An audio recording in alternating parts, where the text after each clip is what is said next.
भारत का इतिहास कई महान सम्राटों और उनके अद्वितीय कार्यों से भरा पड़ा है। इन सम्राटों में एक नाम ऐसा है जिसने अपनी विशालता और वीरता से दुनिया को चौंका दिया था और बाद में अपने दिल में अहिंसा और शांति का आदर्श अपनाया। यह कहानी सम्राट अशोक की है, जो भारतीय इतिहास के सबसे महान और प्रभावशाली सम्राटों में से एक माने जाते हैं। सम्राट अशोक का जन्म 304 ईसा पूर्व में हुआ था। वे मौर्य साम्राज्य के संस्थापक चंद्रगुप्त मौर्य के पोते और सम्राट बिंदुसार के पुत्र थे। अशोक का नाम पहले अशोक नहीं था, बल्कि उनका नाम अशोकवर्धन था। वह बचपन से ही बेहद प्रतिभाशाली और युद्ध कौशल में निपुण थे। उनके शिक्षा और प्रशिक्षण के लिए मौर्य साम्राज्य के सर्वश्रेष्ठ गुरुओं ने उनकी देखरेख की। अशोक का बाल्यकाल बहुत संघर्षपूर्ण था, लेकिन वह हर स्थिति में अपने परिवार और साम्राज्य की सेवा में तत्पर रहते थे। उनके पिता बिंदुसार ने उन्हें सैन्य प्रशिक्षण और प्रशासन में भी निपुण किया। यह समय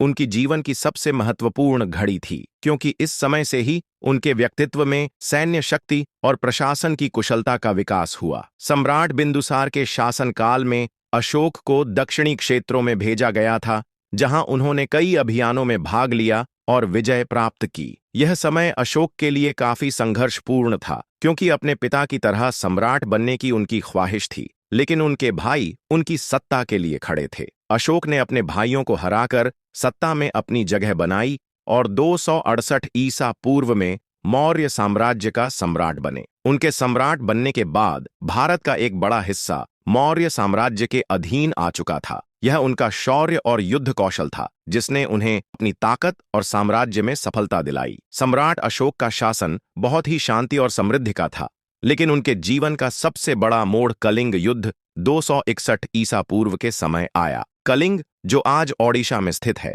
पर विजय प्राप्त करने के लिए अशोक ने बड़ा युद्ध लड़ा था। यह युद्ध बहुत ही भीषण था और इसमें लाखों लोग मारे गए। युद्ध के परिणाम स्वरूप अशोक को यह एहसास हुआ कि युद्ध और हिंसा के कारण कितनी तबाही हुई है। उसने देखा कि न केवल सैनिकों बल्कि आम नागरिकों की भी मौत हुई और महिलाओं और बच्चों की दुर्दशा देख वह बहुत दुखी हुआ। कलिंग युद्ध ने अशोक के दिल को झकझोर दिया। उसने युद्ध की विजय को कोई खुशी नहीं मानी। इस युद्ध के बाद सम्राट अशोक का दिल बदल गया। वह अहिंसा की ओर मुड़ गए। उनके जीवन का यह मोड़ इतना महत्वपूर्ण था कि इतिहास में इसे अशोक का परिवर्तन कहा जाता है। कलिंग युद्ध के बाद सम्राट अशोक ने अपनी जीवन की दिशा पूरी तरह बदल दी। उन्होंने युद्ध के बजाय शांति, धर्म और अहिंसा का पालन करने का संकल्प लिया। यह समय अशोक के जीवन का सबसे बड़ा मोड़ था, जब उन्होंने धर्म के प्रचार प्रसार की दिशा में काम करना शुरू किया। उन्होंने बौद्ध धर्म को अपनाया और इसे पूरे साम्राज्य में फैलाने के लिए काम किया।